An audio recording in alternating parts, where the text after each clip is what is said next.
नमस्कार, स्वदेश न्यूज के खास प्रोग्राम जनता मांगे जवाब में आप सभी दर्शकों का स्वागत है। आपके साथ मैं हूं एसपी त्रिपाठी। देश में तकरीबन 1.5 साल बाद होने वाले लोकसभा चुनाव को लेकर सियासी दल विशेष रणनीतियां बनाकर उसके मुताबिक आगे बढ़ने लगे हैं।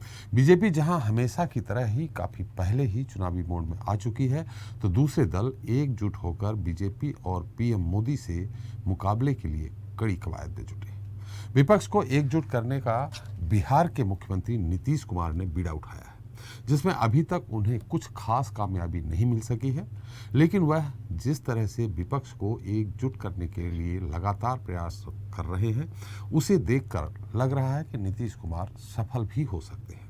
खैर, फिलहाल बात देश की सबसे पुरानी पार्टी यानी कांग्रेस की कर लेते हैं, जो महारण से पहले खुद को मजबूत करने के लिए राहुल गांधी के नेतृत्व में भारत जोड़ो यात्रा निकाल रही है।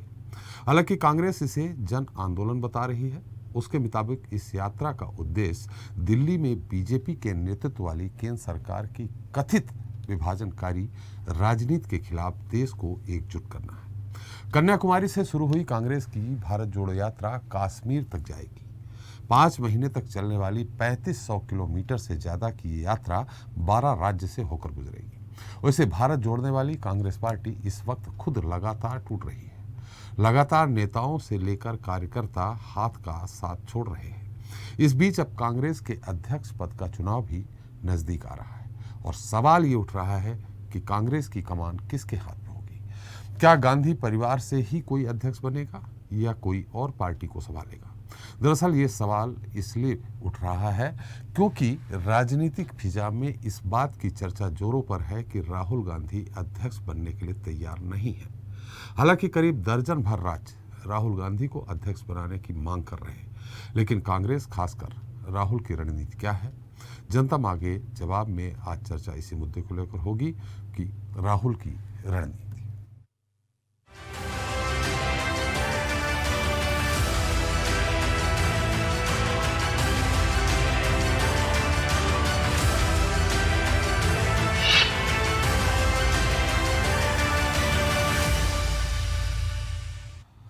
तो तमाम कांग्रेसियों के साथ ही राजनीतिक पंडितों का मानना है कि राहुल गांधी ही कांग्रेस के नए अध्यक्ष होंगे। लेकिन दूसरी ओर खबर यह भी सामने आ रही है कि राहुल गांधी अध्यक्ष बनने के लिए तैयार नहीं है और वो पार्टी के आंतरिक चुनाव से अपने आप को दूर रखे हुए। हालांकि इस संबंध में राहुल गांधी ने खुद कोई आधिकारिक बयान नहीं दिया। वैसे वह पहले कई बार ये बता कर कह चुके हैं कि उन्हें अध्यक्ष नहीं बनना है।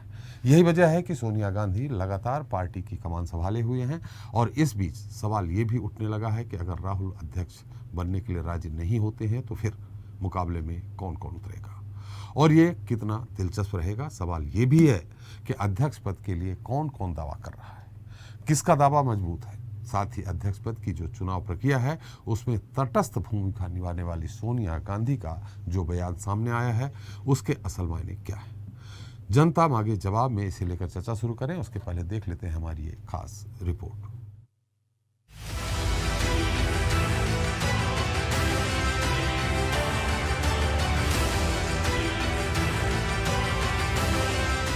कांग्रेस पार्टी की भारत जोड़ो यात्रा जारी है। इस यात्रा का नेतृत्व कोई और नहीं बल्कि पार्टी के पूर्व राष्ट्रीय अध्यक्ष राहुल गांधी कर रहे हैं। वो अब तक 200 किलोमीटर से ज्यादा की पद यात्रा कर चुके हैं। इस दौरान राहुल तमाम लोगों से बातचीत कर उनकी समस्याएं जान रहे हैं। साथ ही ये भी जानने की कोशिश कर रहे हैं कि लोग क्या चाहते हैं। इतना ही नहीं, अपनी पदयात्रा में राहुल गांधी रुक रुक कर ही सही केंद्र सरकार पर निशाना भी जरूर साध रहे हैं। जिस मकसद से कांग्रेस ने भारत जोड़ो यात्रा शुरू की है उसमें वो कामयाब होगी या नहीं, ये तो आने वाला वक्त बताएगा। लेकिन फिलहाल कांग्रेस में अध्यक्ष पद को लेकर काफी गहमा गहमी का माहौल है। मौजूदा समय में एक के बाद एक राज्य लगातार राहुल गांधी को अध्यक्ष बनाए जाने को लेकर प्रस्ताव पारित कर रहे हैं। हालांकि दूसरी ओर खबर ये भी सामने आ रही है कि राहुल गांधी अध्यक्ष बनने के लिए तैयार नहीं है। वैसे खुद राहुल की ओर से इस संबंध में अभी तक कोई बयान नहीं आया है। ऐसे में सवाल ये भी उठ रहा है कि अगर राहुल गांधी अध्यक्ष नहीं बनेंगे तो फिर कांग्रेस का नया अध्यक्ष कौन होगा। बता दें कि कांग्रेस अध्यक्ष पद के लिए 22 सितंबर से नामांकन दाखिल होगा, जबकि चुनाव 17 अक्टूबर को है। वैसे अभी कांग्रेस अध्यक्ष पद के लिए जो नाम सबसे आगे हैं, उनमें पहला सोनिया गांधी का ही नाम है। कहा जा रहा है कि अगर सब एकमत नहीं हुए, कहीं कोई उलझन रहती है, तो फिर सोनिया गांधी ही 2024 के लोकसभा चुनाव तक अध्यक्ष बनी रह सकती हैं। तो वहीं सोनिया गांधी के अलावा दूसरा नाम राहुल गांधी का है। इसके अलावा अध्यक्ष पद के लिए राजस्थान के सीएम अशोक गहलोत और कांग्रेस सांसद शशि थरूर के नाम को लेकर के भी चर्चा जोर शोर से चल रही है। थरूर ने सोमवार को ही सोनिया गांधी से मुलाकात भी की है। जानकारी के मुताबिक 40 मिनट तक चली बैठक में थरूर ने सोनिया गांधी से कहा है कि वो अध्यक्ष पद के लिए चुनाव लड़ने जा रहे हैं, जिस पर सोनिया गांधी ने उन्हें भरोसा दिया है कि वो निष्पक्ष रहेंगी। फिलहाल शशि थरूर के अलावा अध्यक्ष पद के लिए किसी और ने दावा तो नहीं किया है, लेकिन माना जा रहा है कि आने वाले समय स्थिति तेजी से बदल भी सकती है। खैर, अब आगे क्या होता है, राहुल गांधी अध्यक्ष बनने के लिए तैयार होंगे या नहीं, और अगर राजी नहीं होते तो करीब 2 दशक बाद कांग्रेस के अध्यक्ष पद के लिए होने वाला मुकाबला किस किस के बीच होगा और कितना कड़ा होगा, ये देखना दिलचस्प रहेगा। ब्यूरो रिपोर्ट, स्वदेश न्यूज। तो राहुल की रणनीति क्या है, उनके मन में आखिर क्या चल रहा है, सोनिया गांधी किसे लेकर क्या सोच रही हैं, चलिए इसे लेकर चर्चा की शुरुआत करते हैं। जिसके लिए हमारे साथ जुड़ रहे हैं दिल्ली से बीजेपी नेता प्रदीप बैस साहब हैं। बैस साहब, आपका हमारे इस खास कार्यक्रम में बहुत बहुत स्वागत है। छत्तीसगढ़ से कांग्रेस प्रवक्ता अजय गंगवानी जी हैं। गंगवानी साहब, आपका भी स्वागत है। पश्चिम बंगाल से टीएमसी नेता फरीद खान जी हमारे साथ हैं। फरीद जी, आपका भी स्वागत है। और उत्तर प्रदेश से आप प्रवक्ता सैयद मोहम्मद तकी साहब। तकी साहब, आपका भी हमारे इस खास कार्यक्रम में बहुत स्वागत है। साथ ही स्टूडियो में मौजूद हैं वरिष्ठ पत्रकार कृष्ण मोहन झा जी और हमारे स्वदेश न्यूज़ के managing editor RP Srivastava ji. आप दोनों लोगों का भी बहुत बहुत हमारे इस खास कार्यक्रम में स्वागत है। प्रदीप जी, मेरी आवाज़ आ रही है आपको? जी, आ रही है। प्रदीप जी, निश्चित ही एक विशेष ये रणनीति है जो बीजेपी के पास एक बहुत बड़ा हथियार हमेशा मुद्दा बनाया जाता है बीजेपी के द्वारा कि कांग्रेस एक परिवार की पार्टी है। अब इन स्थितियों में राहुल जी जिस तरह से मेहनत कर रहे हैं, भारत जोड़ो यात्रा निकाल रहे हैं, 150 दिन तक वो पैदल चलेंगे, 3500 किलोमीटर से ज़्यादा की यात्रा है, और उसके बाद वो अध्यक्ष गांधी परिवार से कोई नहीं बनता है, और लोकतांत्रिक प्रक्रिया के तहत जिस तरह अध्यक्ष बनेंगे तो आपके हाथ से एक बड़ा मुद्दा छूट जाएगा। लोकतांत्रिक प्रक्रिया के तहत अध्यक्ष बनेंगे? जी, डेलीगेट्स चुनेंगे, पीसीसी के डेलीगेट्स चुनेंगे उनको। इसमें नया क्या है सर? नया यही है। नया क्या है इसमें नया क्या है? इसके पहले क्या कांग्रेस के बाहर के लोग चुनते थे? इसके पहले तो चुनते नहीं थे। इसके पहले क्या परिवार के बाहर के लोग चुने जाते थे? 20 वर्षों से 2004 से या 1998 से सोनिया गांधी जी हैं सक्रिय राजनीति में, उसके कहीं बाहर का कोई चुना गया है क्या? सर्वसम्मत से चुने गए हैं। पहली बार ये हो रहा, सीताराम केसरी के बाद पहली बार ये हो रहा है कि 9000 डेलीगेट्स हैं, पीसीसी के प्रतिनिधि हैं जो चुनेंगे, किसी को भी वोट डाल सकते हैं। सर देखिए, भारत की जनता के लिए इसमें कुछ नया नहीं है। वो यात्रा करें, वो विदेश घूमे राहुल जी, वो हर साल की तरह से बोर्ड के जैसे क्या होता है उत्तर प्रदेश में, सर मैं दिल्ली में रहता जरूर हूँ लेकिन मेरा मूल उत्तर प्रदेश में है, वहाँ बोर्ड की परीक्षाएं बड़ी सख्त होती हैं। कई बच्चे बेचारे वर्षों लगा देते हैं, अंततः हार जाते हैं, पास नहीं होते हैं, है ना। तो उसी तरह से बोर्ड की, मतलब खाली उत्तर प्रदेश नहीं, अन्य भी बोर्डों में यही हाल होता है कि हर बार एग्जाम देता है लड़का, मेहनत से पढ़ता है लेकिन फेल हो जाता है। तो राहुल गांधी जी वही अभ्यर्थी हैं जो तैयारी तो बड़े जोर शोर से करते हैं। लॉन्च पैड बहुत अच्छा बनता है, कभी कभी लॉन्च पैड तो इतना महंगा बनता है कि कई गांवों को बसा दिया जाए, इतना महंगा पैसा खर्चा होता है। ब्रांडिंग में TV channels, camera, light, action सब कुछ आता है हर बार। ये हम तो सर 2001 में स्नातक हुआ, आज 2022 चल रहा है, 2004 से अब राहुल जी को मतलब वैसे तो बहुत बचपन से फॉलो कर रहे हैं, लेकिन आज तक मैंने देखा है कि राहुल जी जैसा खिलाड़ी मतलब देखिए कितने भाग्यशाली हैं कि पिताजी के नाना जी प्रधानमंत्री, दादी प्रधानमंत्री, पिताजी प्रधानमंत्री। शायद मैं होता तो कहीं कुछ करता ही नहीं। राहुल जी तो फिर भी बहुत मेहनत कर रहे जी। हैं, कम से कम जनता के बीच जा रहे हैं, मारने की कोशिश कर रहे हैं। राहुल जी को करने की क्या जरूरत है? उनके पास कमी किस बात की है? और वैसे देखिए राहुल जी प्रदीप बड़े जी, अच्छे इंसान हैं, कभी-कभी वीडियो गेम बैक वगैरह बेंचर अच्छा भी- खेल लेते बैक हैं, बेंचर भी बच्चों टॉपर से हो जाता चर्चा है। अच्छा कर लेते हैं। मतलब देखिए वीडियो गेम पे राहुल गांधी जी की पकड़ बहुत अच्छी है, झूठ मूठ में लोग परेशान कर रहे हैं। तो ये कुछ नया नहीं प्रदीप है, जी, ये हर प्रदीप वर्ष जी, दर वर्ष मेरी बात तो सुन ये लीजिए। प्रक्रिया चलती रहती है। मेरी बात सुन लीजिए, कभी कभी बैक बेंचर भी टॉप कर जाते हैं। इंडिया साइन का दौर चला था आपका, अटल जी जैसे प्रधानमंत्री थे। सुन तो लीजिए, मेरा सवाल तो सुन लीजिए प्रदीप जी, मेरा सवाल तो सुन लीजिए। हमारा इंडिया साइन का जोर चला था, प्रमोद महाजन जी ने चलाया था। चुनाव पूर्व जो नियत तिथि थी उसके पहले आपने चुनाव करवा लिया था। उसके बाद क्या हुआ था 2004 में, फिर 9 में क्या हुआ था? 2014 में भी त्रिपाठी जी एक कैंपेन चला था, 2019 में भी चला था। हाँ, उस पर भी दोष लीजिए एक बार। तो अभी आपको उन्होंने 10 साल चलाया, अभी आपके 10 नहीं पूरे हुए हैं, तो 24 का रिजल्ट आने दीजिए, क्या होता है, कैसा होता है। अब तो हम तो तैयार हैं, हम जी। तो प्रतीक्षा कर रहे हैं कब आए। हमारी कार्डर बेस्ड पार्टी है भाई, आपके हम यहाँ भी तो युद्धस्तर पे लगे हुए हैं। आपके यहाँ भी तो डेलीगेट्स होंगे भारतीय जनता पार्टी। आपके यहाँ आंतरिक चुनाव पहले होते थे, अब नहीं होते, अब सीधे मनोनीत हो जाते हैं। हमारी सर देखिए, हमारी जो पार्टी है जी इससे जो है ना, कोई दूसरी पार्टी अगर ये आरोप लगाए जी कि भैया हमारे यहाँ मनोनीत होते हैं या चुनाव नहीं होते हैं, तो भाई कुछ पार्टियां अपना जो है लोकतांत्रिक जो व्यवस्था होती है उसको छुपा के रखती है, कुछ बार बार हल्ला करती है ताकि जनता को भरोसा ना टूटे। अब जी। कांग्रेस इस तरह से कर रही बीते 24 सालों से, 22-24 सालों से, तो उसमें हमें कोई आपत्ति नहीं है। हमारी लोकतांत्रिक व्यवस्था है। और ये प्रश्न थोड़ा सा विस्मयकारी है त्रिपाठी जी की हमारे यहाँ जो है हमारी व्यवस्था पे आप सवाल कर रहे हैं। देखिए, एक बार हमारे पूर्व अध्यक्ष आदरणीय अमित शाह जी ने एक सार्वजनिक सभा में बोला था जी कि भारतीय जनता पार्टी का 20 साल बाद अध्यक्ष कौन होगा ये किसी को पता नहीं है। जी। कोई नहीं जानता कि 5 साल 20 साल बाद कौन होगा। जी। लेकिन कांग्रेस पार्टी का अध्यक्ष या तो सोनिया जी होंगी, या तो राहुल जी होंगे, और या तो दीदी के बच्चे बड़े हो रहे हैं उनकी भी लॉन्चिंग हो जाएगी। होगा कांग्रेस खानदान से ही। बस यही तो सवाल मैंने बैस साहब किया है। खैर, हम आते हैं, वो तो गंगवानी जी बोलेंगे क्या है क्या नहीं है। सवाल यही तो किया है कि पहली बार ऐसा हो रहा है कि हालांकि 8 अक्टूबर जब नाम वापसी की तिथि आ जाएगी। आदरणीय त्रिपाठी जी, ये नया कुछ नहीं हो रहा है। इस तरह की देखिए क्या होता है कि सिलेबस के पन्ने ऊपर नीचे करने से कोई नया सिलेबस नहीं बन जाता है। करिकुलम का डेट टाइम चेंज करने से कुछ नया नहीं हो जाता है। अरे सोनिया जी, गांधी, राहुल जी के अलावा कोई बने तो माना जाएगा, तो इस बार देश मान लेगी। मैं ऐसे वही तो बैस साहब मैंने कहा है कि राहुल जी नहीं बन रहे हैं। उन्होंने अभी तक की जो स्थिति है राजनीतिक पंडितों का, राजनीतिक हलकों में, राजनीतिक फिजा में जो बात सामने आ रही है कि वो नहीं बनेंगे, तो सोनिया जी भी नहीं बनेंगी।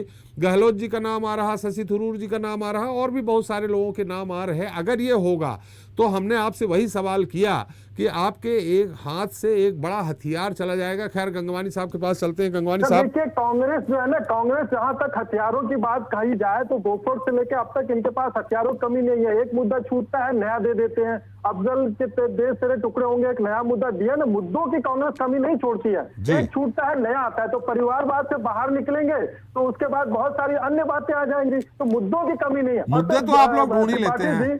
त्रिपाठी जी, मैं एक मतलब मैंने आपका ज्यादा समय ले लिया, क्षमा चाहूंगा, लेकिन मैं एक बात बताना चाहता हूं कि देश की जनता जो है ना, ये अच्छी तरह जानती है कि कौन उसके भविष्य के लिए क्या करेगा।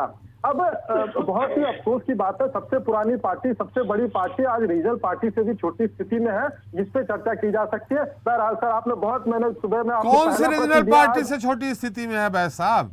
कौन सी रीजनल पार्टी छोटी स्थिति में है? सबसे ज्यादा सांसद कांग्रेस के ही हैं। लेकिन सरकार इनकी नहीं है। सरकार तो आपकी है। सरकार भाई, मैं ये ठीक है, नेता प्रतिपक्ष नहीं बना पाए, 54 सीटें नहीं ले पाए, लेकिन सबसे ज्यादा संख्या उन्हीं की है। खैर, आपके बाद गंगवानी साहब, जैसा कि माना जा रहा, आज भी 10 से ज्यादा आपके प्रदेश राहुल जी को अध्यक्ष बनाने के लिए प्रस्ताव पारित करके भेज चुके हैं। 10 होगा, हो सकता है 2-4 कम होगा। इन स्थितियों में क्या आपको लगता है, जैसा कि मैंने वैस साहब से कहा कि एक रणनीति आपके तहत राहुल जी चल रहे हैं, किंग मेकर वही होंगे, उनने नहीं कहा किंग मेकर, देखिए गांधी परिवार ही होगा। उस समय भी मनमोहन सिंह जी को अगर नियुक्त किया था तो किंग मेकर सोनिया जी ही थी। लेकिन जनता के बीच में क्या आपको लगता है कि गांधी परिवार से अलग अगर कोई अध्यक्ष होगा तो कांग्रेसी एक हो पाएंगे? गांधी परिवार के रहते हुए भी कितने लोगों ने आपकी पार्टी छोड़ दी, बड़े बड़े नेता जिनका पूरा जीवन गुजर गया कांग्रेस में। अब इन स्थितियों में अगर राहुल जी नहीं होंगे तो एकता कर पाएंगे आप? एकता हो पाएगी? त्रिपाठी जी, मेरा निवेदन है, थोड़ा समय दीजिएगा। सबसे पहले कहना चाहूंगा थोड़ा सा कि मैं समय और भी कई हैं हमारे साथ, कोलकाता से भी हैं। त्रिपाठी जी, आपने प्रदीप बैस जी को बहुत भरपूर समय दिया है, कम से कम मेरे को 80% समय देंगे तो भी बहुत है मेरा उनका लिए। ठीक है, मेरा निवेदन मैं कंप्लीट कर लूं। देखिए, प्रदीप बैस जी की बातों को मैं बहुत ध्यान से सुन रहा था। उनकी बातों से देखिए कहीं ना कहीं एक घमंड, एक अहंकार या एक तानाशाही या पावर की अधिकता, ये बातों से पूरा स्पष्ट था। उनमें इतना भी धैर्य नहीं था कि आपके प्रश्नों को सुने उसके बाद जवाब दें। एक ओवर कॉन्फिडेंस जिसको कहते हैं ना, कहीं ना कहीं ये ओवर कॉन्फिडेंस ही है जो आगे कहीं ना कहीं 2024 के चुनाव में इनको डुबाएगा। देखिए, कहीं ना कहीं भारत जोड़ो यात्रा की बात कर रहे हैं, तो किस प्रकार से भारत जोड़ो यात्रा जो चालू की गई है, आज करीब 3500 किलोमीटर की यात्रा कन्याकुमारी से कश्मीर तक चला रहे हैं, तो कहीं ना कहीं 12 राज्यों और 2 केंद्र शासित प्रदेशों से अगर गुजर रही है, लगातार जो जन समर्थन मिल रहा है, जिस प्रकार से हमारे नेता राहुल गांधी जी का स्वागत किया जा रहा है, तो कहीं ना कहीं भारतीय जनता पार्टी की बौखलाहट दिख रही है। और लगातार उनकी टी शर्ट को लेके जो नीचे स्तर की राजनीति इनके द्वारा की जा सकती है, लगातार प्रयास किए जा रहे हैं, परंतु इसका कोई फायदा होने वाला नहीं है। और ये शायद उस वक्त को भूल रहे हैं त्रिपाठी जी, जब भारतीय जनता पार्टी के पूरे देश में सिर्फ 2 लोकसभा सांसद थे। आज वो अच्छी स्थिति में है, इसके लिए स्वागत है, परंतु सच को स्वीकार करने का साहस बैस जी को लोकप्रिय चैनल में दिखाना चाहिए। चलिए, मेरे सवाल का उत्तर दे दीजिए तकी साहब, मेरे सवाल मैं उसी पे आ रहा हूँ। कहीं ना कहीं देखिए, जो प्रक्रिया है, कहीं ना कहीं कांग्रेस पार्टी देश की इकलौती पार्टी है त्रिपाठी जी, जो पूरी तरह से पारदर्शिता निभा रही है। आज पूरी तरह निष्पक्ष और लोकतांत्रिक चुनाव होने वाले हैं। आपको टाइम टेबल दे दूं, 22 सितंबर को अधिसूचना जारी होगी। नहीं, ये टाइम टेबल बता चुके हैं हम, पैकेज में अपने बता चुके हैं। मैं उस पर भी 8 अक्टूबर जो फाइनल है, वो 8 अक्टूबर को अगर नाम वापसी होती है सबकी, तब उस दिन पता चलेगा। 19 अक्टूबर तक फाइनल घोषित हो जाएगा। 1 महीने से भी कम समय बाकी है। देखिए, कहीं ना कहीं लोकतांत्रिक प्रक्रिया अपनाने का कारण यही है कि हम चाहते हैं, अभी तक कुल मिला के 30 साल की बात करूं तो सिर्फ 1997 और 2000 में सोनिया गांधी जी, ये 2 बार चुनाव हुए हैं। अभी तक हम लगातार निर्विरोध रूप से सर्वसम्मति से अध्यक्ष बनाए जाते हैं। अभी भी देखिए, आपने जो आंकड़े उसको थोड़ा सा दुरुस्त कर दूं, 7 राज्यों ने ये प्रस्ताव पारित किया है कि अगर राहुल गांधी जी को अध्यक्ष गंगवानी साहब, थोड़ा सा मैं यहाँ स्मरण में मुझे नहीं आ रहा, सोनिया जी लोकतांत्रिक प्रक्रिया के तहत चुनाव लड़के चुनाव जीत कर बनी थी अध्यक्ष क्या? जी जी जी जी, मैं आपको स्पष्ट कर दूं, आपको जानकारी अपडेट कर दूं। ये 2000 में सोनिया गांधी जी ने चुनाव लड़ा था और जितेंद्र प्रसाद उनके अपोजिट में चुनाव लड़े थे। सोनिया गांधी जी को 7,448 वोट मिले थे और जितेंद्र प्रसाद को 90% से ज्यादा वोटों से जीत से उन्होंने जीत दर्ज की थी। उसके पहले 1997 की बात करूं, सीताराम केसरी जी चुनाव लड़े थे, उनके खिलाफ शरद पवार और राजेश पायलट। उस समय लगभग 6,224 वोट मिले थे सीताराम केसरी जी को, शरद पवार को 882 और राजेश पायलट को 354। ये आंकड़े इससे दे रहा हूं। वो एक्चुअल चुनाव था, वो एक्चुअल चुनाव था। जितेंद्र प्रसाद जी को एक कैंडिडेट के रूप में नहीं देखा जा रहा था, उनको एक चेहरा बनाया गया था जिससे लोकतांत्रिक प्रक्रिया दिखे। नहीं, लेकिन एक चीज बताओ, आपको उस समय भी चुनाव हुआ था, डेलीगेट ने वोटिंग की थी।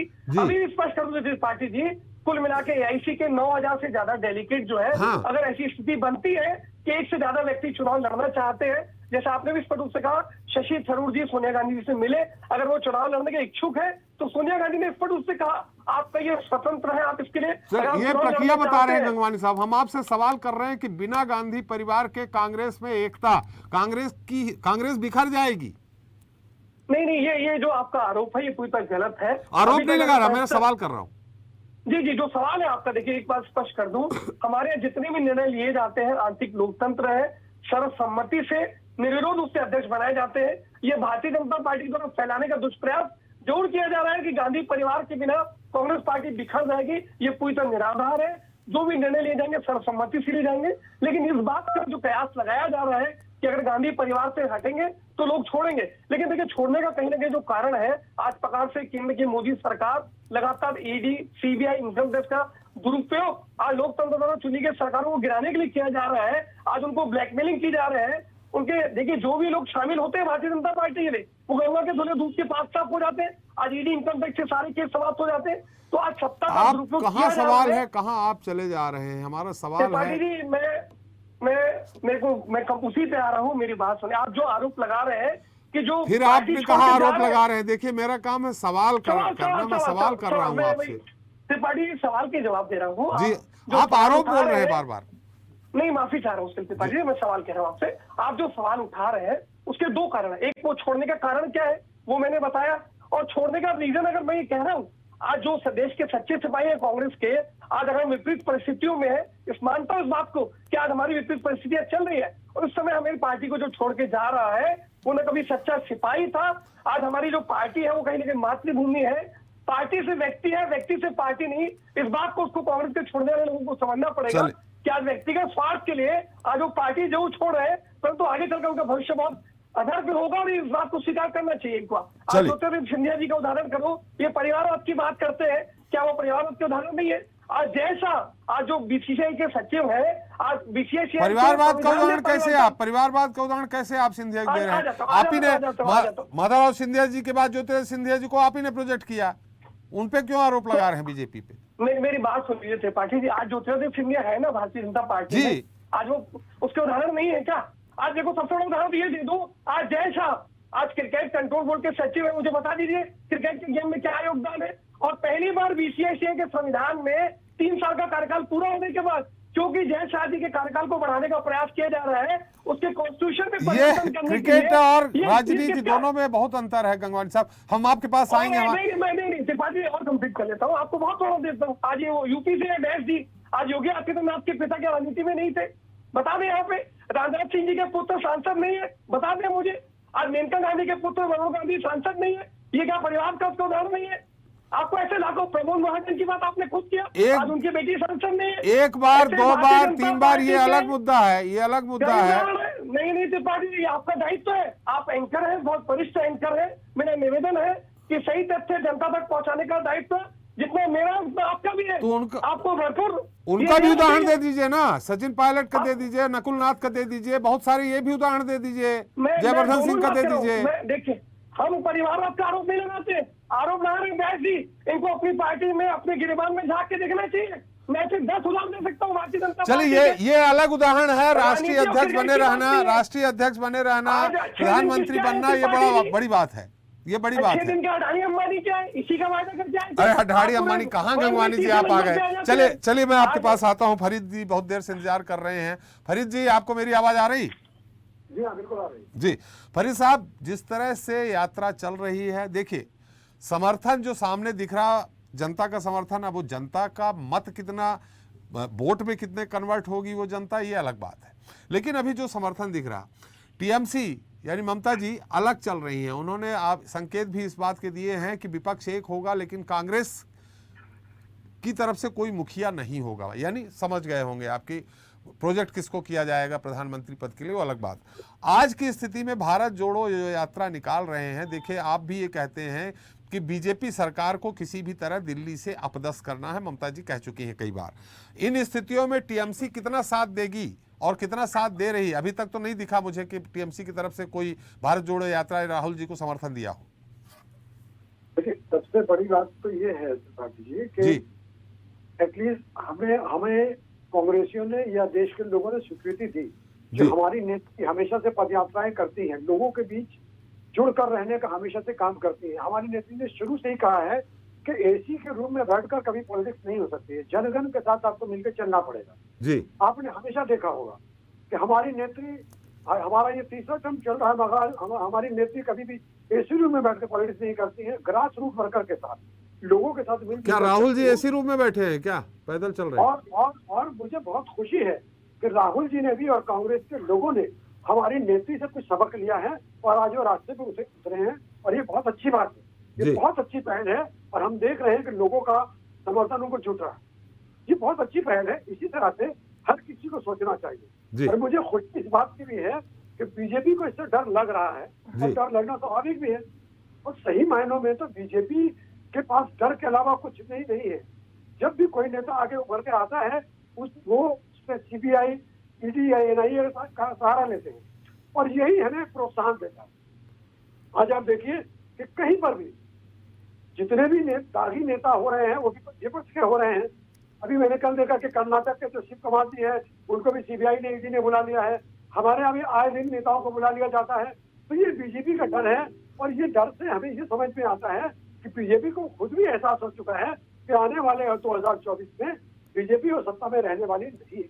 वही तो कह रहा हूं फरीद जी, हम वही तो सवाल आपसे कर रहे हैं कि देखिए एकजुट जब तक नहीं होंगे, और एकजुट होने के बाद जब तक एक नेता नहीं लाएंगे, क्या एक प्रोजेक्ट नहीं करेंगे, तब तक आप सफल नहीं हो पाएंगे। आप बंगाल तक सीमित है, बाकी क्षेत्रीय पार्टियां अपने अपने राज्य तक सीमित है, एकमात्र पार्टी है कांग्रेस जो पूरे देश में है। बीजेपी पूरे देश में है, कांग्रेस पूरे देश में है। इन स्थितियों में टीएमसी, ममता जी कितना समर्थन करेंगी राहुल जी का? जी देखिए, सब मिल जाएंगे, सब एक समर्थन हो जाएगा। अभी कुछ भी बताना बहुत जल्द हो जाएगी। हर पार्टी की अपनी एक स्ट्रैटेजी होती है। हम मानते हैं कि बीजेपी की जो स्ट्रैटेजी अच्छी होती है, बहुत लोग हैं, तो इसलिए हम भी बहुत जल्द अपनी स्ट्रैटेजी खोलना नहीं चाहते हैं। लेकिन मैं आपको यकीन दिलाना चाहता हूँ कि 2024 में भाजपा दिल्ली सरकार में नहीं रहेगी, और हम लोग मिलजुल कर नया प्रधानमंत्री बना लेंगे। ये मैं आपको विश्वास दिलाना चाहता हूँ। किसी एक को तो आपको चुनना होगा ना फरीद जी? नहीं, जरूर मिलेंगे, अभी बहुत जल्दी हो जाएगा ये अपने पत्ते नहीं, ममता जी ने एक संकेत दिया है कि कांग्रेस से अलग एक विपक्ष। नहीं, सब मिलकर करेंगे, किसी न किसी को वहां से डिसाइड करके जरूर किया जाएगा। और मैं आप देश को और आपको यकीन दिलाना चाहता हूँ कि कोई ना कोई सामने खुलकर जरूर आएगा, और सब लोग उसको मानेंगे। चलिए, अभी विपक्ष एक होने की जरूरत थी, विपक्ष एक हो रहा है, विपक्ष जमीन पर है, ग्रासरूट पे उतर के आ गया है। और जब आप ये समझ लीजिए कि भाजपा को जब डर लग रहा है, तभी वो सब विपक्षी नेताओं को कभी ईडी के सहारे, कभी सीबीआई के सहारे। ईडी और सीबीआई बहुत सारी हो गई, रोज ही ये बात होती रहती है। आपका भी थोड़ा बहुत ही सही अहम रोल होगा। तकी साहब हमारे साथ हैं, तकी साहब पंजाब और दिल्ली से आपका अहम रोल होगा निश्चित तौर पे, लेकिन कांग्रेस का आप साथ देंगे? देखिए, कांग्रेस को ही आपने आड़े हाथों लेकर के अपनी पार्टी तैयार की है। मनीष सिसोदिया जी के बारे में जब उनके सीबीआई का छापा पड़ा, ईडी के जो भी लोग आए, कांग्रेस ने समर्थन किया कि हाँ बिल्कुल छापा पड़ना चाहिए, भ्रष्ट सरकार है। मनीष जी पे भी कई गंभीर आरोप लगाए संदीप दीक्षित जी ने, पूर्व मुख्यमंत्री शीला दीक्षित के बेटे ने, पूर्व सांसद ने। इन स्थितियों में आप कितना समर्थन देगी या कांग्रेस को या राहुल जी के भारत जोड़ो यात्रा को? देखिए, मैंने कई बार कहा है कांग्रेस एक डूबा हुआ जहाज है जी, और कुछ लोगों को शौक होता है पुरानी चीजों को देखने का। ये तो विपक्षी एकता जो कहे जा रहा है, विपक्ष एक होगा, ये तो यहीं पे छिन्न भिन्न होता दिख रहा है आपके बयान से। विपक्ष बिल्कुल एक होगा, लेकिन ये है कि विपक्ष किसकी लीडरशिप में एक होगा। पूरे देश के अंदर इस वक्त केजरीवाल के मॉडल की बात हो रही, जैसे आम आदमी पार्टी गुजरात का चुनाव जीतेगी, आने वाले 2024 इलेक्शन में तस्वीरें बहुत तेजी से बदल जाएंगी और अरविंद केजरीवाल एक लीडर बन के उभरेंगे। आपने कहा ममता बनर्जी जी ने भी क्लियर नहीं किया, वो भी कहने बहुत जल्दी है, लेकिन 2024 के चुनाव आते आते बहुत सी चीजें बदल जाएंगी और कांग्रेस की जो पदयात्रा है निश्चित तौर पर हर पार्टी को अपने आप को खड़ा करने का, जोड़ने का अधिकार है। लेकिन राहुल गांधी से मैं कहना चाहूंगा, बहुत देर कर दी हुजूर आते आते, तो उन्होंने बहुत टाइम लगा दिया आते आते, और उनके इसकी वजह से जो है, जो आम आदमी पार्टी उसने जो जगह बना ली है और जो लोगों के सामने अपने आप को प्रूव कर दिया दो स्टेट्स में, दिल्ली में भी, पंजाब में भी, जो हमने वादे किए सब पूरे किए। पंजाब में हम देखिए ओल्ड पेंशन को हम लागू करने वाले हैं, पंजाब में हमने बिजली फ्री कर दी, दिल्ली में बहुत सारे काम किए और गोवा में भी हमारे 2 MLA हैं और हम बहुत सारे राज्यों में चुनाव लड़ चुके हैं। मतलब यह कि ममता जी हो, चाहे नीतीश कुमार जी हो या अन्य कोई बड़ा नेता हो, केसीआर जी हो, केजरीवाल जी को अगर नेता चुना जाएगा तो आम आदमी पार्टी साथ रहेगी।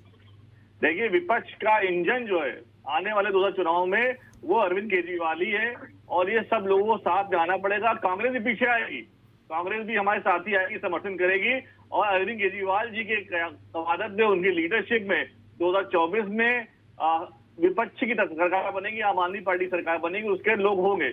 और देखिए, परिवेश जो है बदलने वाला है, समय बदलता है, चीजें बदलती हैं। अब जनता जो है वो कांग्रेस से भी और बीजेपी से ऊब चुकी है। बीजेपी से इसलिए क्योंकि टैक्स का इतना ज्यादा बोझ जरूर डाला गया है, जनता त्राहिमाम कर रही है, इतनी महंगाई हो रही है, नौकरियां जा रही है, लोग आत्महत्या कर रहे हैं, लोग परेशान हो गए। कांग्रेस की वजह से बीजेपी की सरकारें बहुत से राज्यों बनी, जो बीजेपी की सरकार बनी केंद्र में, उसमें कांग्रेस के ही लोग छोड़ के चले गए थे बीजेपी में। आपको याद होगा 2013-14 में जब नरेंद्र मोदी जी कंपनी कर रहे थे, 54 के आसपास लीडर कांग्रेस से छोड़ के चले गए थे बीजेपी में। जहां राज्यों में सरकारें बन रही है वहां कांग्रेस के MLA छोड़ के जा रहे हैं बीजेपी में। तो बीजेपी की सरकारें बनाने में तो सबसे बड़ा अहम भूमिका जो है वो कांग्रेस ने निभाई है। तो मतलब इन्हीं आपका के लोग कहना है कि सरकार बिना कांग्रेस के विपक्ष एक होकर के केंद्र में सरकार बना लेगी? देखिए, कांग्रेस मैं कह रहा हूँ लीडरशिप जो है वो आने वाले 2024 के इलेक्शन में वो अरविंद केजरीवाल की होगी। अरविंद केजरीवाल मेन चेहरा होंगे और उनके उस पर चुनाव लड़ा जाएगा और सारी पार्टियां, जो भी बची पार्टी हैं, वो अरविंद केजरीवाल की लीडरशिप में आ जाएंगी। आम आदमी पार्टी एक बड़ा विकल्प बन के उभरेगी कि हिंदी स्पीकिंग स्टेट जो है वहां पे बीजेपी की हालत बहुत अच्छी नहीं है। आपने देखा महाराष्ट्र में किस तरह सरकार बनाई, आपने देखा गुजरात में किस तरह क्या अभी वहां सूरत में उनकी सरकार जो है, सरकार हमारे सूरत में लोग जीते और बीजेपी की सरकार बड़ी मुश्किल से पिछली बार राजस्थान में बनी थी। आपने देखा मध्य प्रदेश में क्या हुआ, राजस्थान में तोड़ने की कोशिश की थी। आपने देखा बिहार में नीतीश कुमार चले गए। तो बीजेपी की स्थिति बहुत जगह अच्छी नहीं है और लोग जो है बीजेपी का और कांग्रेस का विकल्प ढूंढ रहे हैं और ये विकल्प के रूप में अरविंद केजरीवाल का चेहरा उभर के सामने आ रहा है। 2024 के इलेक्शन आते आते प्रधानमंत्री के रूप में मुख्य चेहरा जो निकल के आएगा वो अरविंद केजरीवाल का आएगा और अरविंद केजरीवाल की लीडरशिप में सारी पार्टी आएंगी और सरकार पंजाब और आम आदमी दिल्ली पार्टी के की- सारे सांसद मिला दे तो बंगाल के आधे सांसद के बराबर नहीं हो रहे आप। देखिए, अभी कभी बीजेपी भी 2 सांसद थे, कभी और भी पार्टी के सांसद कम थे, लेकिन समय बदला, समय का पहिया चला, लोग निकल के आए और सांसद बने।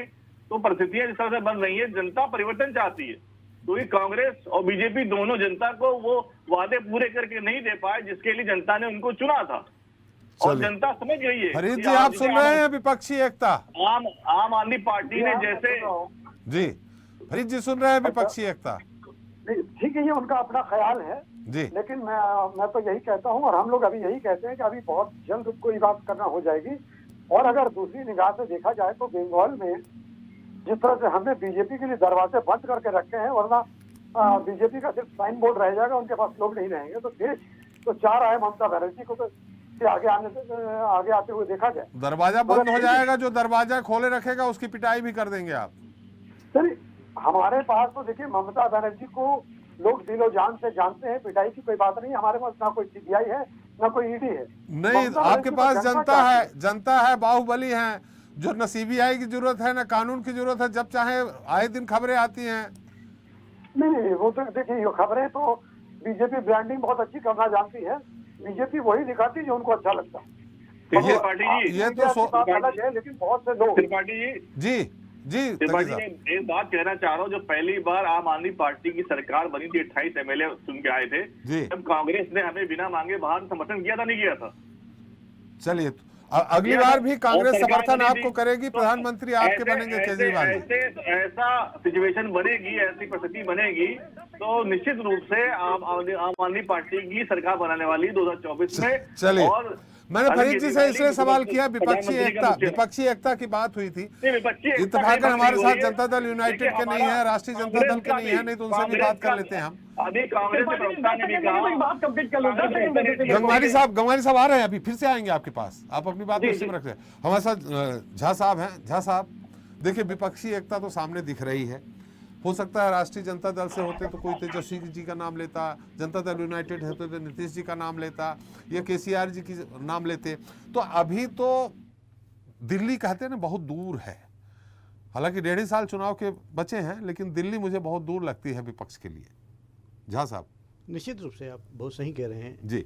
त्रिपाठी जी, क्योंकि जिस ढंग से देश में बीजेपी का जो नेतृत्व है, मोदी जी ने जो विश्व में एक अलग इमेज बनाई है, जी। तो कहीं ना कहीं जो उनके निर्णय थे उससे आम जनता बहुत प्रभावित हुई है और उनके साथ है। ऐसे में विपक्ष की तरफ से अभी हम खुद ही देख रहे हैं इस डिबेट में जो एका नहीं हो पा रहा। जब तक एका नहीं होगा तब तक उनका मुकाबला करना इतना सरल नहीं होगा। रही बात राहुल गांधी की, तो राहुल गांधी, मैं जो राहुल गांधी जी को बहुत करीब से देखा जब से वो राजनीति में आए, जिस ढंग से उन्होंने, आपने देखा होगा कि यूथ के बीच जाना शुरू किया था, एक माहौल क्रिएट किया था 2008, 9, 10 में, तो उनकी लोगों के बीच में स्वीकारोक्ति बन रही थी, युवा उनके प्रति आकर्षित हो रहा था। और आप देखिए उनका त्याग कई मायनों पे यदि मैं देखता हूँ तो ये कि 2011-12 में बहुत जोर शोर से उनको प्रधानमंत्री बनाने की मांग हुई, उनको केंद्रीय मंत्री बनाने की मांग हुई, लेकिन उन सब चीज़ों को जब उनके हाथ में सब कुछ था, सरकार रिमोट से चल रही थी, लेकिन उसके बाद भी उस चीज़ों को स्वीकार नहीं किया। और दूसरा ये 2019 का जो आप देखिए कि चौकीदार चोर है नारा उन्होंने दिया, और जिस दबंगाई से उन्होंने टीवी इंटरव्यू किया, जिस ढंग से वो आम सभाएं की, लोगों से उन्होंने उनका साक्षात्कार लोगों के बीच में हुआ, तो कहीं ना कहीं वो अकेले पढ़ते हुए दिखाई दिया। और चुनाव के बाद उन्होंने जो कहा, जो निर्णय लिया उन्होंने कि अब मैं कांग्रेस का अध्यक्ष पद छोड़ रहा हूँ, क्योंकि बाकी लोग चाहे कमलनाथ हों चाहे चिदम्बरम हों अपने बच्चों को लड़ाने में लग गए थे, पार्टी से उनका कोई सरोकार नहीं था। तो राहुल गांधी जी ने जो कहा है वो करके दिखाया है, और समय समय पर उनसे जो चूक हुई है तो उसको सत्ता पक्ष ने भरपूर उसका उपयोग किया है। जब देखिए कि जब देश को उनकी ज़रूरत होती है तो कहीं विदेश चले जाते हैं।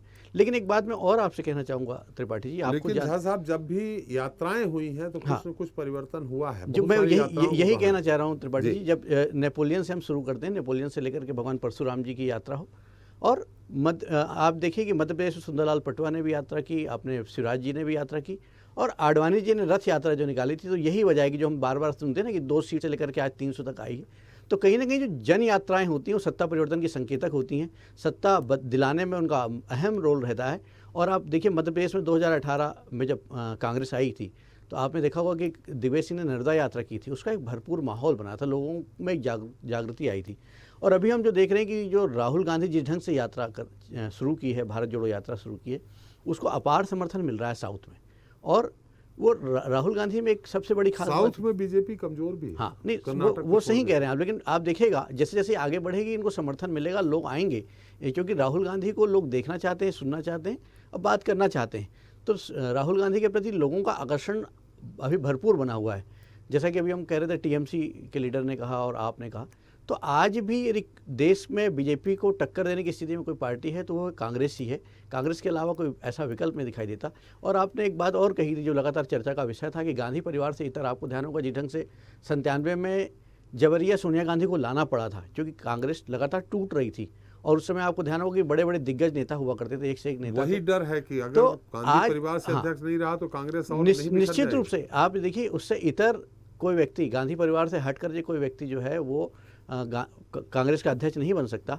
कितना भी कोई प्रयास कर ले, कितनी भी चीज़ें करे, कितनी भी लोकतांत्रिक व्यवस्था बनाने का प्रयास करेंगे, अंतिम क्षण पर सोनिया गांधी या राहुल गांधी को ही अध्यक्ष का दायित्व स्वीकारना पड़ेगा, तब जाकर के कांग्रेस एकजुट हो पाएगी। ये तो अक्टूबर माने जो फार्म भरे जाएंगे, 8 अक्टूबर को नाम वापसी की अंतिम तिथि है। अगर फार्म लोगों के नाम रहे आए तो निश्चित तौर पे चुनाव होगा ही। 17 तारीख को वोटिंग होनी है, 19 तारीख को रिजल्ट आएगा और 8 अक्टूबर को स्पष्ट पता चल जाएगा कि कौन अध्यक्ष बनेगा। ये पहले ही पता चल जाएगा, परिणाम की जरूरत नहीं है। जी श्रीवास्तव जी, यात्रा समर्थन, ये साउथ में समर्थन इस तरह मिल रहा है, लेकिन जहां भाजपा का गढ़ है, माने इस तरफ जिस तरह से आएंगे तो वहाँ इतना समर्थन मिलेगा क्या?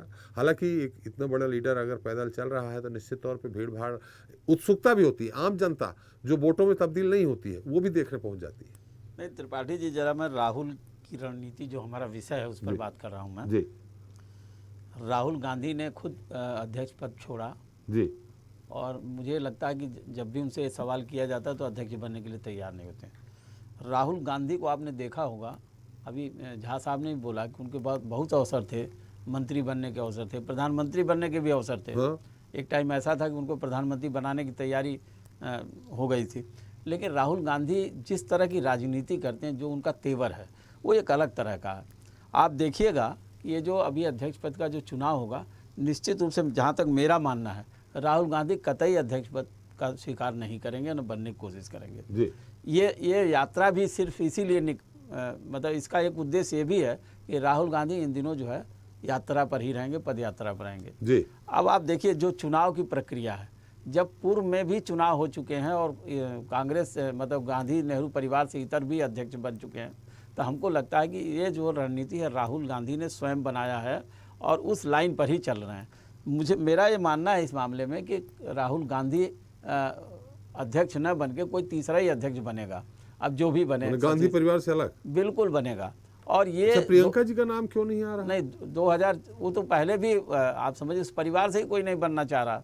दूसरी बात है कि 2024 के चुनाव तक लगभग यही स्थिति रहेगी कि गांधी नेहरू परिवार से अलग कोई अध्यक्ष होगा, और ये उनकी रणनीति। अब दूसरी एक सबसे बड़ी बात है, आप देखिए राहुल गांधी अब पार्टी अध्यक्ष से ऊपर हैं कांग्रेस के लिए जी। आज जो है, जिसे आप ये मान के चलिए जिस तरह का उनका राजनीतिक शुरुआत है से ही अभी तक जो उनका करियर बनता जा रहा है, वो कहीं कांग्रेस पार्टी से ऊपर का एक लीडर बनने की कोशिश कर रहे हैं, और शायद हो सकता है उसमें कामयाब भी हो जाएं जी। एक बात और भी आप देखे होंगे, पिछली बार जब 2014 में चुनाव हुआ था तो भारतीय जनता पार्टी में अध्यक्ष कौन थे?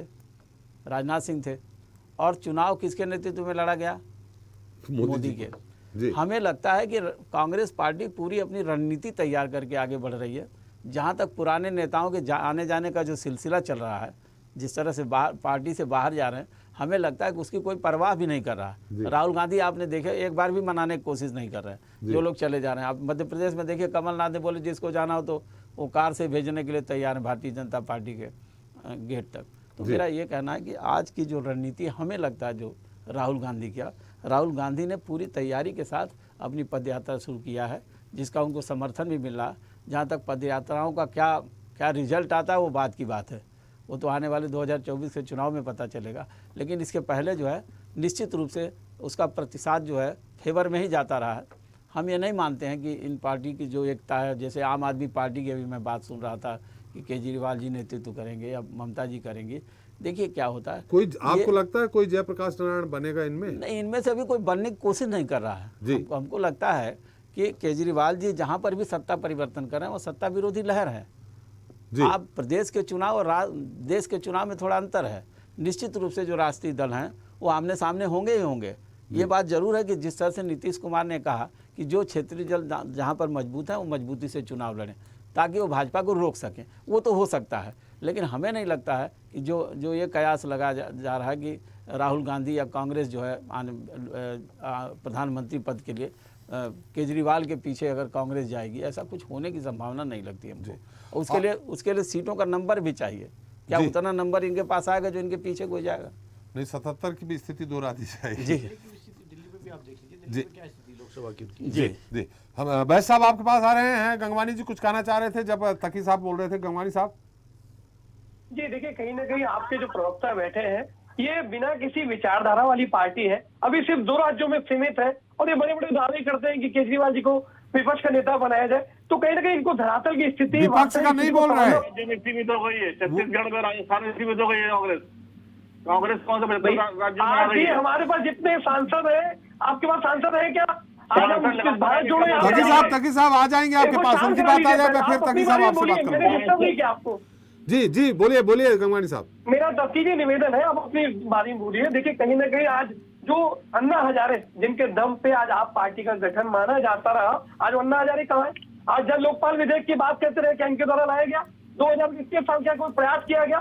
ये सिर्फ और सिर्फ वोटों की राजनीति करने का प्रयास करते हैं। 2 राज्यों में इस बात को मैं स्वीकार करता हूँ, लेकिन कहीं कहीं मुख्य विपक्ष की भूमिका निभाने में नहीं है। इस सच को स्वीकार करने का साथ दिखाना चाहिए। और देखिए कहीं ना कहीं सबसे बड़ी बात यह है, आज जो केंद्र की मोदी सरकार जो दावे, जो वादे, जो जुमले लेकर आज देश में अपनी सरकार बनाने में सफल हुई, क्या उन्होंने वादे निभाए? आपको बता दूं, क्या 2 करोड़ रोजगार की देने की बात नहीं, ये कई बार हो सका गंगवानी साहब, ये आंकड़े कई बार आ गए। तो देखिए मैं 15 लाख का दावा, 2 करोड़ रोजगार, ये बहुत वही रोज क्या रिपीट करें? कुछ नया मुद्दा हो तो बताइए। वादे इन्होंने नहीं निभाए हैं। देखिए सबसे बड़ा जो मुद्दा है आज की डेट में, वो 2 मुद्दे हैं, बेरोजगारी और महंगाई। आज महंगाई जो देख लीजिए आप, आज 7% से ज्यादा खुदरा महंगाई। चलिए, महंगाई का मुद्दा आज नहीं है, आज मुद्दा विपक्ष की एकता का है। लेकिन कहीं ना कहीं वादा खिलाफी का है। मेरी बात सुनिए, विपक्ष की एकता का है। एकता क्या है कि इस बात को कि देखिए अभी विपक्ष ही एक नहीं हो पा रहा है, और ये आपको मानना पड़ेगा। देखिए कटु सत्य है कि इस दौरान भारतीय जनता पार्टी से अगर सरकार केंद्र में लड़ना है तो आप सबको इकट्ठा होना ही पड़ेगा। अभी समाजवादी पार्टी, सबसे पहले आपको ही ध्यान होगा गंगवानी साहब कि सोनिया जी प्रधानमंत्री बन रही थी तो सबसे पहले किसने बयान दिया था कि विदेशी महिला को नहीं बनाएंगे? मुलायम सिंह जी ने दिया था। तो ऐसे अभी बहुत सारे मुद्दे आते रहेंगे। तकी साहब, मैं थोड़ा बैस साहब से बात करूं। 10 सेकंड पद यात्रा की बात कर रहे थे। देखिए पद यात्रा का महत्व आपको समझना पड़ेगा। आज गांधी जी की पद यात्रा से देश आजाद हो जाता है। आज छत्तीसगढ़ को उदाहरण दूं, माननीय भूपेश बघेल जी ने जब विपक्ष में थे 1200 किलोमीटर की पद यात्रा की, जो 15 साल तक भारतीय जनता पार्टी की सरकार थी वो 14 सीटों तक सीमित हो गई। और कहीं ना कहीं राहुल गांधी जी के नेतृत्व में जो कांग्रेस भारत जोड़ो यात्रा निकाल रही है, आज देश में जो धार्मिक सद्भाव खराब किया हुआ है, अनेकता जो भारत की विशेषता रही है, कहीं ना कहीं जो एक धर्म को धर्म से लड़ाने की बात की जा रही है, सांप्रदायिकता हिंसा फैलाने का दुष्प्रयास किया जा रहा है, उसके खिलाफ जो यात्रा निकाली जा रही है उसका बहुत शानदार। वही मैं सवाल कर रहा हूं कि विपक्ष कितना साथ दे रहा। और आपका बैस साहब के पास चलते हैं। तकी जी आऊंगा आपके पास। बैस साहब, मेरी आवाज आ रही है आपको? जी आ रही है। जी बैस साहब, बहुत सारी बातें आ गई हैं। हालांकि देर सवेर कोई न कोई जयप्रकाश नारायण आ जाएंगे और फिर इकट्ठा हो जाएंगे। उन जयप्रकाश नारायण के साथ आप जनसंघ भी था पहले, वही स्थिति अब बन रही है। और निश्चित तौर पे जब विपक्ष एक हो जाएगा राष्ट्रीय पार्टियों के साथ, जो क्षेत्रीय पार्टियां लगातार अपना मजबूत हो रही हैं क्षेत्रों में, उससे कहीं ना कहीं खतरा आपको नहीं लग रहा है? एक मुद्दा तो आपका छिन जाएगा, मुझे जो लग रहा है, परिवारवाद का मुद्दा। अब नया मुद्दा कौन सा? हालांकि आप मुद्दा ढूंढ भी लेते हैं, बना भी लेते हैं, तो नया मुद्दा कौन सा बनाएंगे? त्रिपाठी जी, ये इस प्रश्न का उत्तर दूं, मैं दो बातें बताना चाह रहा था जी। एक तो जो है, मैं आज बड़े गर्व के साथ ये बताना चाह रहा हूं कि शायद 19वीं सदी में 1800 कुछ में भारतीय रेलें भारत में तब से भारत में चल रही हैं। 55 वर्षों का कांग्रेस का शासन था, और आज मैंने जो है ANI की एक ट्वीट देखी है जिसमें भारतीय रेल ने ये कहा है कि ब्रॉड गेज में कोई ऐसा फाटक नहीं है जो मानव रहित हो। यानी भारतीय रेल ने आज एक मकान पकड़ा है जिसमें कि आने रोड क्रॉस करने पे मानव रहित फाटकों की संख्या खत्म हो गई है। तो ये मैं इससे सभी पैनलिस्टों और सभी को मैं बधाई देना चाहता हूं कि हम एक नए मील का पत्थर हमने स्थापित किया। दूसरा, गंगवानी भाई साहब को मेरी बात इन्होंने अन्यथा ले ली। भाई साहब, आप भी इसी देश के हैं, हम भी इसी देश के हैं। शायद आप जितना राहुल जी को प्यार करते होंगे उससे 10 गुना ज्यादा प्यार तो हम लोग करते हैं, तो आप इसको अन्यथा न ले। प्यार में अंतर है भाई साहब, प्यार में अंतर है। आप ज्यादा याद करते हैं उनको, लेकिन आप किस रूप में याद करते हो, किस रूप में याद करते हो अलग है। निधि है राहुल गांधी जी, एक रत्न है, हम इसको बड़े गर्व के साथ कहते हैं, तो कृपया इसको अन्यथा ना लें। अब थोड़ा सा मोदी प्रेम में दिखा दीजिए बैस जी, मेरा निवेदन है। आज देश की जनता मोदी जी देखिए, मैंने इसके पहले एक खबर बताई कि देखिए आज इस देश में कोई देखिए। गंगवानी साहब बीच में नहीं, गंगवानी साहब अपने समय पे प्लीज। जी बैस साहब, बैस साहब, मेरे एक ही निवेदन थे। अरे गंगवानी साहब देखिए आपने इतने सारे आरोप लगाए गंगवानी साहब। बैस साहब सुन रहे थे चुपचाप। आते हैं जी बैस साहब जी। मैं गंगवानी जी को सुन नहीं पाया। मैं फिर बताना चाहता हूं कि शायद आपसे ज्यादा प्यार राहुल जी को हम लोग करते हैं जी। मैं अब आता हूं आपके उत्तर पे कि देखिए, आपने कहा कि विपक्ष की एकता और हमें क्या डर। देखिए त्रिपाठी जी, मैं बड़े सरल शब्दों में कहना चाहूंगा, हमारी एक कार्यकर्ता बेस्ड, कार्डर बेस्ड पार्टी है, और चुनाव के मूड में, जैसा कि बहुत लोग आरोप लगाते रहते हैं कि मोदी जी या हमारे कार्यकर्ता हमेशा जो है चुनाव के मूड में रहते हैं। देखिए, हमारे दल के नेता, हमारे दल के अध्यक्ष आदरणीय नड्डा जी, हमारे दल के सर्वोपरि नेता मोदी जी हैं। जिस प्रकार से वो मोड में रहते हैं, लोग उनसे सहमत हो सकते हैं, लोग उनका विरोध कर सकते हैं, लोग उनसे जल सकते हैं, भाई उनका अधिकार है। लेकिन जिस तत्परता से मोदी जी अपने कार्यों को कार्यान्वित करते हैं, उसका कोई तोड़ नहीं है, कोई जोड़ नहीं है। हम कार्यकर्ता हैं, हमें अपने नेता को देख करके हमें पता है कि चुनाव में हमें कैसे कार्य करना है। हमारे बूथ मजबूत रहते हैं, उसके लिए कार्यकर्ता दिन रात मदद करता है। लोकतांत्रिक व्यवस्था में जनता मत देती है, ये सारी चर्चाएं होती रहेंगी। ये 1997 कब से चर्चाएं होती रहेंगी। आज हमें इलेक्ट्रॉनिक मीडिया, पहले अखबारों में। गंगवानी साहब उत्तर सुन लीजिए, आपको बहुत टाइम दिया। गंगवानी जी बोल लेने दीजिए ना भाई साहब। मैं तो राहुल गांधी जी समर्थन नहीं कर रहा हूँ, इतने प्यारे नेता हैं आप, फिर भी आप नाराज हैं। गंगवानी साहब देखिए गंगवानी साहब, ये राष्ट्रीय मुद्दा है, क्षेत्रीय मुद्दा नहीं है। राष्ट्रीय मुद्दा है, क्षेत्रीय मुद्दा नहीं है। इनकी बात कंप्लीट होने के बाद मुझे 15 सेकंड का समय दीजिए। हाँ, 15 सेकंड का दूंगा समय। बैस साहब जी बोलिए बैस जी, आप बोलिए, मैं डिस्टर्ब नहीं कर रहा हूँ आपको, बोलिए। जी बहुत धन्यवाद गंगवानी जी, आभार, हृदय से आभार, आप डिस्टर्ब नहीं करने का वादा किए हैं, धन्यवाद। त्रिपाठी जी, मैं तो वो बता रहा था कि देखिए हमारी कार्यकर्ता बेस, और हम चुनाव को देखिए बूथ होता है, जब बूथ मजबूत होता है तब जो है आप किसी चुनाव को जीतते हैं। उससे भी ज्यादा महत्वपूर्ण है देश की जनता, और देश की जनता हमारे लिए देवतुल्य है, हमारे लिए देश की जनता जनार्दन है, ये भगवान है। देश को जोड़ने के लिए तो राहुल जी निकले हैं साहब। अरे देश, अब देखिए राहुल जी, मैंने इतनी तारीफ की, अब राहुल जी के विपक्ष में मैं कुछ नहीं कहूंगा। कम से कम आज के प्रोग्राम और आज दिन तक, यानी 11:59 तक मैं राहुल जी के विरोध में कुछ नहीं करूंगा। बहुत प्यारे व्यक्ति हैं वो। चलिए, बड़े धन्यवाद। राजनीतिक स्तर पे 24 सालों में राहुल जी जिस मकाम पे पहले दिन थे, उसी मकाम पे अब भी हैं। हम कुछ ऊपर नीचे, घट बढ़ के नीचे, इधर उधर ऊपर नीचे चलता रहता है, लेकिन राहुल जी, फिर मैं कह रहा हूँ, राहुल गांधी जी बहुत अच्छे व्यक्ति हैं। अब रही डर की बात, तो आदरणीय त्रिपाठी जी, मैं एक बात बड़ी क्लियरली बता रहा हूँ, एकदम शॉर्ट सेंटेंसेस में कि भारतीय जनता पार्टी का कार्यकर्ता चुनाव को लेकर के और जनता की भलाई को लेकर हमेशा तत्पर और तैयार रहता है। हमें किसी से डर नहीं लगता। ये रणनीतियां 14 के पहले भी बनती थी, 19 के पहले भी बनती थी। 19 के पहले भी विपक्ष का कोई एक नेता नहीं मिला जो कि आके फ्रंट पे लड़ सके, टूटा हुआ था। एक बार मैंने शायद देखा था कलकत्ता में, जिसमें शरद यादव जी उस समय स्वस्थ थे, भगवान उनको दीर्घायु करें, उनमें उन्होंने बोला था कि बोफोर्स, जहां बोलना चाहिए था कुछ और, उन्होंने बोफोर्स वाला जहाज बोल दिया था। तो बहरहाल उसके बाद मैंने कभी नहीं देखा कि विपक्ष जो है एक मंच पे आया। चलिए, विपक्ष हमें इस कभी आपकी भी ऐसी स्थिति थी कि सारे विपक्ष को इकट्ठा किया करते थे कांग्रेस के अगेंस्ट में, तो आज आप हैं उस जगह पे, कांग्रेस की जगह। देखिए त्रिपाठी जी, लोकतांत्रिक व्यवस्था है। मैं जब कहता हूं कि लोकतांत्रिक व्यवस्था है तो मैं किसी का पक्ष या विपक्ष नहीं लेता। लेकिन जब मास बेस्ड पार्टी, आप कैडर बेस्ड पार्टी है, लेकिन जब मास बेस्ड पार्टी में लीडर बड़ा हो जाता है और जनता लीडर के साथ जुड़ जाती है तो कैडर खत्म हो जाता है। बंगाल का आप देख रहे हैं उदाहरण। सर, बंगाल में हमारी लोकसभा की भी सीटें आई हैं। आपके लिए नहीं बोल रहा हूँ, कम्युनिस्ट पार्टी के लिए बोल रहा हूँ। कैडर बेस्ड पार्टी वो भी है, कैडर बेस्ड पार्टी तो कम्युनिस्ट मैं भी कह है। रहा हूं कि देखिए लोकतंत्र है, जनता ने हमें बंगाल के प्रदेश में नहीं स्वीकारा, हम सहज स्वीकार करते हैं उसको, अगली बार फिर दूनी तैयारी से आएंगे जी। तो ये तो पार्टी अपना काम, अपना मैसेज देती रहती है। और हम तो नहीं कहते कि जी ईवीएम हैक हो गई, हम तो कभी नहीं कहते कि ईवीएम हैक हो गई। लेकिन ईवीएम पे सवाल उठाना आप लोगों ने चालू किया था, सुब्रमण्यम स्वामी जी ने चालू किया था सबसे पहले। 30 सेकंड दीजिएगा प्लीज। समय कम है गंगवानी साहब, थोड़ा सा हम एक बार 30 सेकंड हम देंगे 30 सेकंड। 30 सेकंड दूंगा सिर्फ आपके, 30 सेकंड। चलिए बहुत कम समय 30 सेकंड ले रहा हूँ। जी। देखिए आज बैस जी बड़ी बड़ी बातें करते हैं, चुनावी मोड में करते हैं, बिल्कुल स्वीकार करता हूँ। तो इनका चुनावी मोड क्या है? Operation lotus. आपको उदाहरण दे दूं, गोवा, मणिपुर, कर्नाटक, महाराष्ट्र। नहीं, मेरी निवेदन, आप कंप्लीट करने दीजिए, मेरा निवेदन है। 30 सेकंड मेरी बात को सुनिएगा, निवेदन है मेरा आपसे। आप लोकतंत्र द्वारा चुनी गई सरकार को गिराने का जो साजिश करते हैं, यही आपका चुनावी मोड है। आपके सुब्रमण्यम स्वामी स्पष्ट रूप से कहते हैं कि भारतीय जनता पार्टी अब स्थिति में आ चुकी है कि बिना चुनाव जीते हम सरकार बना सकते हैं। यही इनका चुनावी मोड है। आज उत्तराखंड में 2017 में जब उन्होंने 2016 में सरकार गिराई, तब हाईकोर्ट की टिप्पणी सुनिए, राष्ट्रपति कोई राजा नहीं है, जो उनमें भी दोष है। राज्यपाल जो है केंद्र सरकार के एजेंट की भूमिका न निभाए, ये स्पष्ट संकेत बताता है। चलिए गंगवानी साहब, आपने 30 सेकंड समय मांगा था। गंगवानी साहब ऑपरेशन लोटस पे कई बार डिस्कशन हो चुका है। चलिए गंगवानी साहब, आपने 30 सेकंड मत मांगिए। सुन तो लीजिए, मेरी बात तो सुन लीजिए, मेरी बात तो सुन लीजिए। अरे मेरी बात तो सुन लीजिए गंगवानी साहब। देखिए चलिए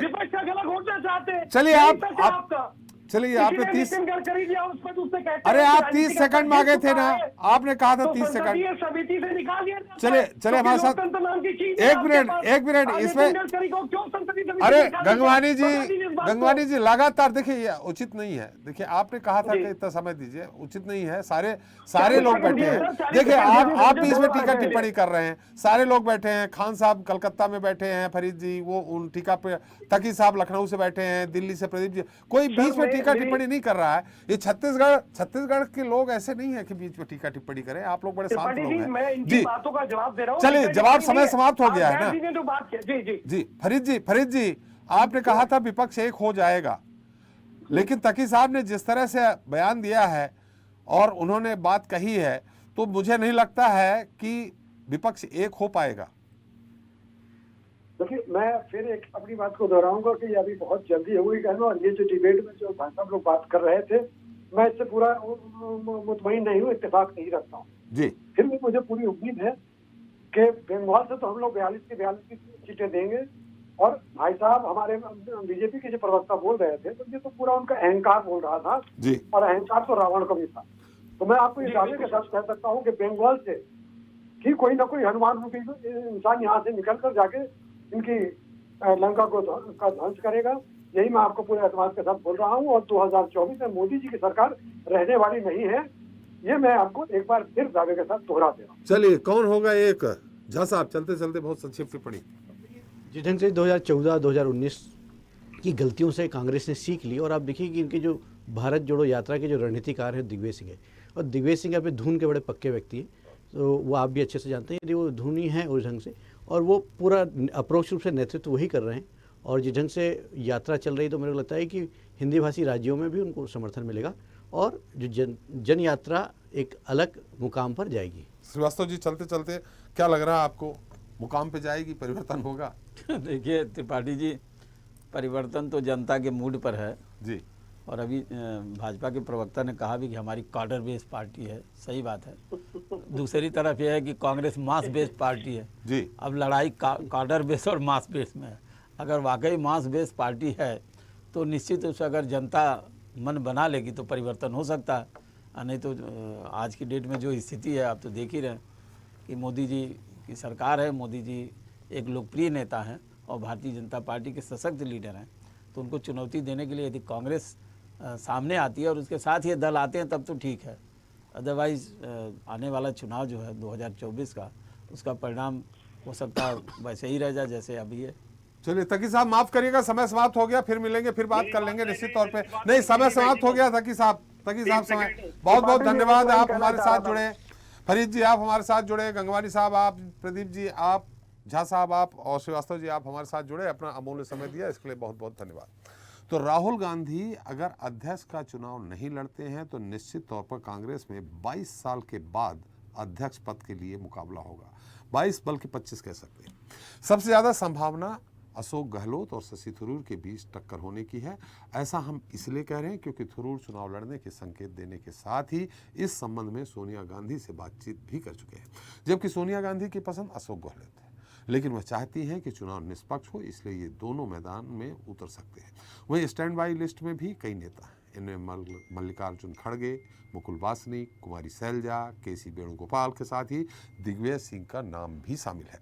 खैर अब देखते हैं कि जब 22 सितंबर से नामांकन की प्रक्रिया शुरू होती है तो कौन कौन आगे आता है और फिर अंत में मुकाबला किस किस के बीच होता है। इसी के साथ जनता मांगे जवाब मिलता ही। नमस्कार।